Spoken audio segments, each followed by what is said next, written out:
السلام علیکم ورحمۃ اللہ وبرکاتہ۔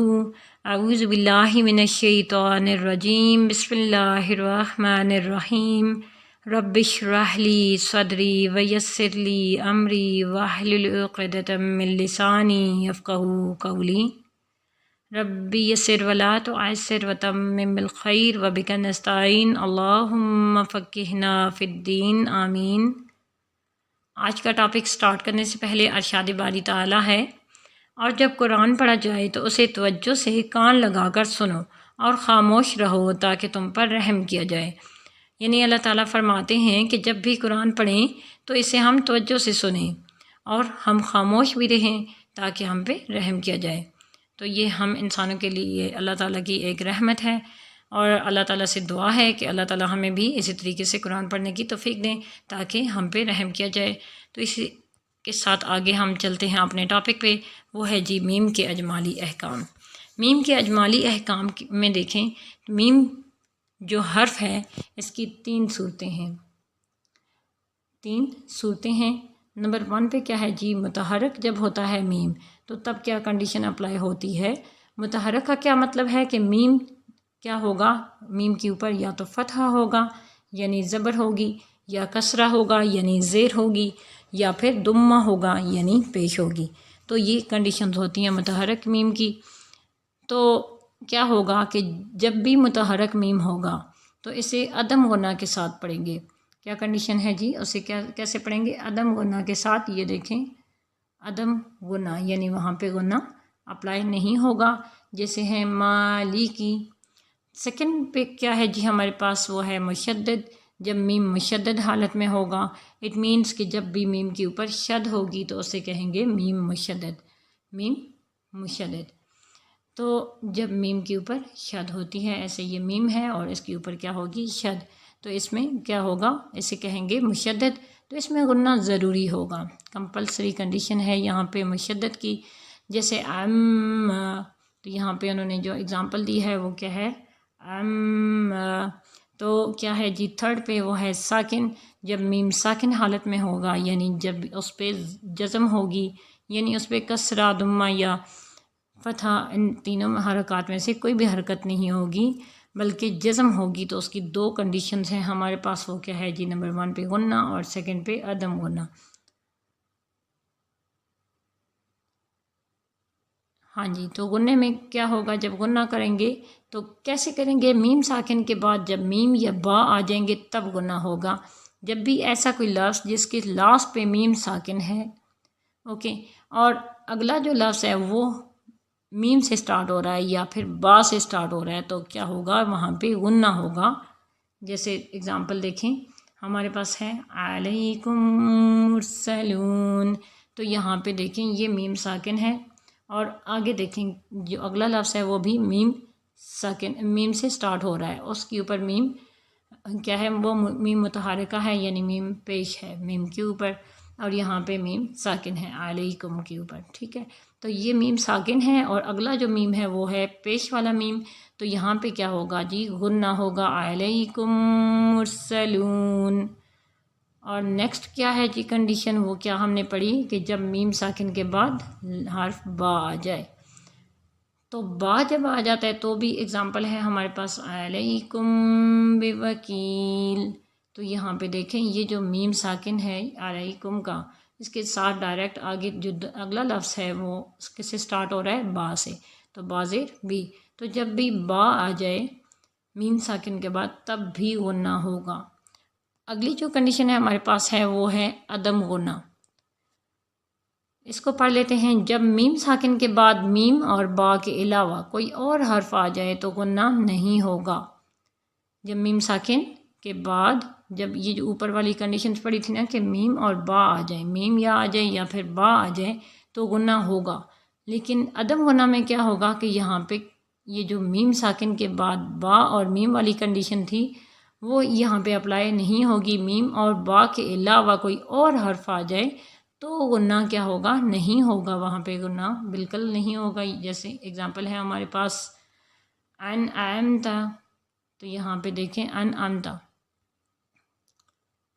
انعمتا، تو یہاں پہ یہ دیکھیں یہ میم ساکن ہے ہمارے پاس عین کے بعد، اس کے بعد ہے تا، میم ساکن کے بعد کیا آ گیا تا، جبکہ ہم نے کیا دیکھنا ہوتا ہے جب غنہ کرنا ہوتا ہے کہ میم ساکن کے بعد یا با آ جائے یا میم ساکن آ جائے تو تب ہوتا ہے جی غنہ، ادروائز کیا ہوگا اگر میم یا با میں سے کے علاوہ کوئی اور حرف آ جائے تو کیا ہوگا عدم غنہ، یعنی غنہ نہیں ہوگا۔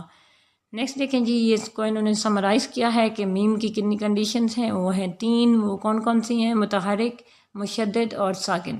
متحرک میں دیکھیں تو کیا ہوگا غنہ ہوگا یا نہیں ہوگا؟ نہیں ہوگا، کیونکہ وہاں پہ عدم غنہ ہے، جو متحرک میم ہوتی ہے وہاں پہ عدم غنہ والی کنڈیشن اپلائی ہوتی ہے۔ نیکسٹ کیا ہم نے پڑھی؟ مشدد، میم مشدد جب ہوتی ہے تو غنہ مسٹ ہے، وہاں پہ کمپلسری ہے۔ نیکسٹ جو ہمارے پاس کنڈیشن تھی وہ تھی ساکن، تو میم ساکن کی 2 کنڈیشن سی مزید، یعنی غنہ ہوگا اور کچھ میں غنہ نہیں ہوگا۔ جب میم ساکن کے بعد میم یا با حرف میں سے آ جائے کوئی بھی حرف، میم آ جائے یا با آ جائے میم ساکن کے بعد تو کیا ہوگا؟ غنہ ہوگا۔ اور اگر میم ساکن کے بعد میم یا با میں سے کوئی بھی حرف نہ آئے بلکہ کوئی اور حرف آ جائے تو پھر کیا ہوگا؟ عدم غنہ ہوگا۔ تو اس کی دیکھیں اس کو سمرائز کر لیتے ہیں۔ میم کے اجمالی احکام میں ہم نے کیا پڑھا کہ اس کی 3 صورتیں ہیں۔ نمبر 1 پہ ہم نے کیا پڑھا کہ اس کی جو متحرک ہوتی ہے میم تو کیا ہوگا؟ وہاں پہ غنہ نہیں ہوگا بلکہ عدم غنہ والی کنڈیشن اپلائی ہوگی، جیسے کوئی کیا اگزامپل دی ہے انہوں نے؟ مالکی۔ اور سیکنڈ پہ کیا کنڈیشن تھی؟ مشدد، تو اس میں غنہ ضروری ہے، جیسے اور کیا ہے جی تھرڈ پہ ہم نے پڑھا ساکن۔ میم ساکن کیا ہوتا ہے کہ جب اس پہ کوئی حرکت نہیں ہوتی بلکہ جزم ہوتی ہے تو اسے کہتے ہیں میم ساکن۔ اس کی 2 حالتیں ہم نے پڑھی، یعنی غنہ اور عدم غنہ۔ تو غنہ کب ہوگا؟ انہوں نے کیا کہا کہ میم ساکن کے بعد جب میم یا با آ جائے، میم یا آ جائے یا پھر با آ جائے تو کیا ہوگا؟ غنہ ہوگا۔ اس میں انہوں نے 2 اگزامپلس بھی دیں، علیکم مرسلون، اور کیا دی؟ علیکم بوکیل۔ اور انہوں نے جو سیکنڈ کنڈیشن ہمیں دی تھی وہ تھی عدم غنہ۔ عدم غنہ میں ہم نے کیا پڑھا کہ جب کیا ہوگا؟ میم ساکن کے بعد میم اور با کے علاوہ کوئی اور حرف آ جائے تو غنہ نہیں ہوگا، جیسے کیا اگزامپل تھی؟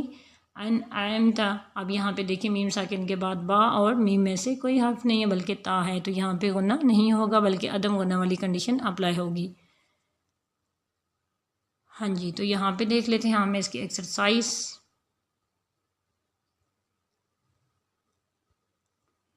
ایکسرسائز میں ہمارے پاس اس کے 2 کوسچنس ہیں۔ نمبر 1 ہے میم میں غنہ کب ضروری ہے؟